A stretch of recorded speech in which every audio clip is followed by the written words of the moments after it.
It is said that the doctrines we believe have a tendency to lead us to sin. I have heard it asserted most positively that those high doctrines which we have and which we find in the Scriptures are licentious ones. I do not know who will have the hardihood to make that assertion when they consider that the holiest of men have been believers in them.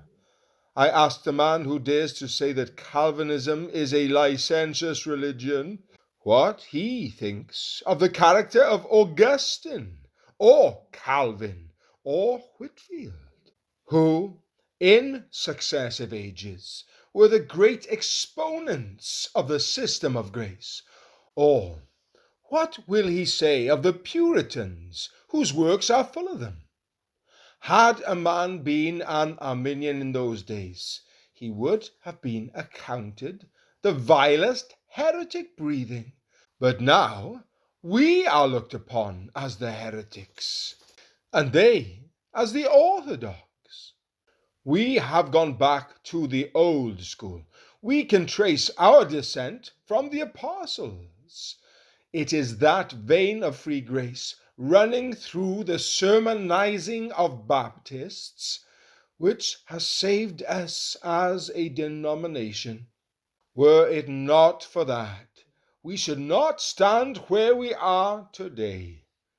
We can run a golden line up to Jesus Christ himself through a holy succession of mighty fathers who all held these glorious truths, and we can ask concerning them, where will you find holier and better men in the world?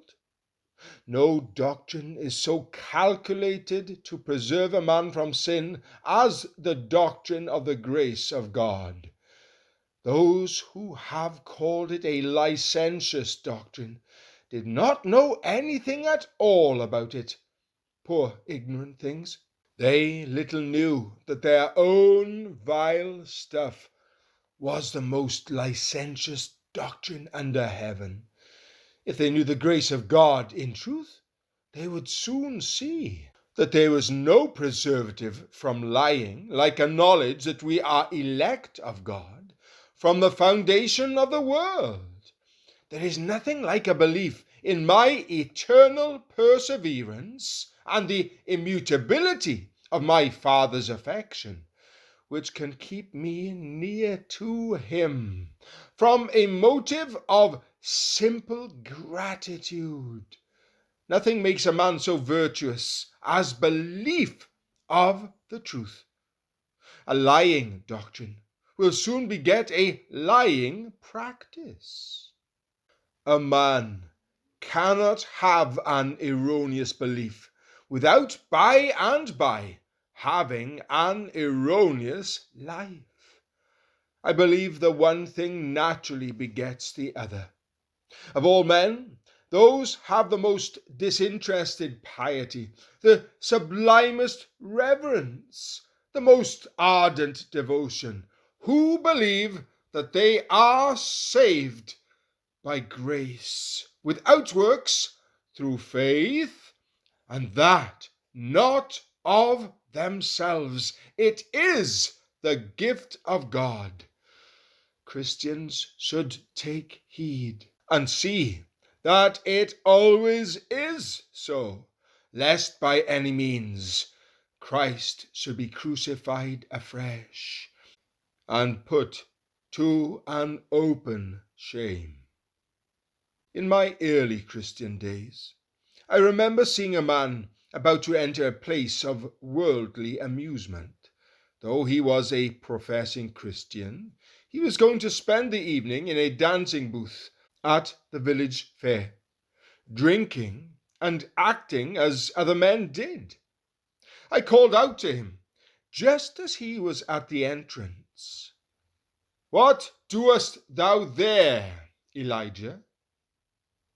"Why do you ask me such a question as that?" said he.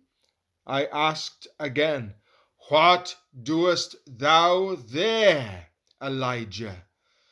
Art thou going in there?" "Yes," he replied. with some sort of blush.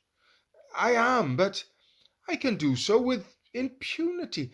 I am a child of God, and I can go where I like and yet be safe."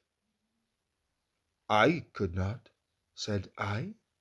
"If I went there, I know I should commit sin. It is a place of danger, and I could not go there without great risk of sinning against God." "Ah," said he, "I could. I have been before, and I have had some sweet thoughts there. I find it enlarges the intellect. You are narrow-minded. You do not appreciate these good things. It is a rich treat, I assure you. I would go if I were you." "No," I said. "It would be dangerous for me, from what I hear. The name of Jesus is profaned there, and there is much said that is altogether contrary to the religion I believe. The persons who attend there are none of the best, and it will surely be said that birds of a feather flock together." "Ah, well," he replied, "perhaps the young men had better keep away. I am a strong man. I can go." And off he went to the place of amusement.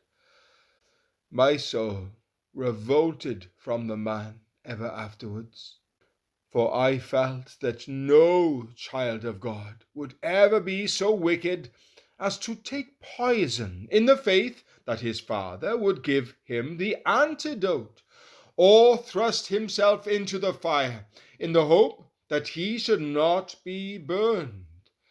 That man was an apple of Sodom, and I guessed that there was something rotten at the core. And I found by experience that it was so, for he was a downright sensualist even then. He wore a mask, for he was a hypocrite, and had none of the grace of God in his heart. This is evidently the man mentioned in the diary on page 146, and is quite a different person from Old Rhodes. See pages 23 and 24, who was rebuked by the child for frequenting the Stanbourne public house, and who, through that rebuke, was restored to a consistent Christian life.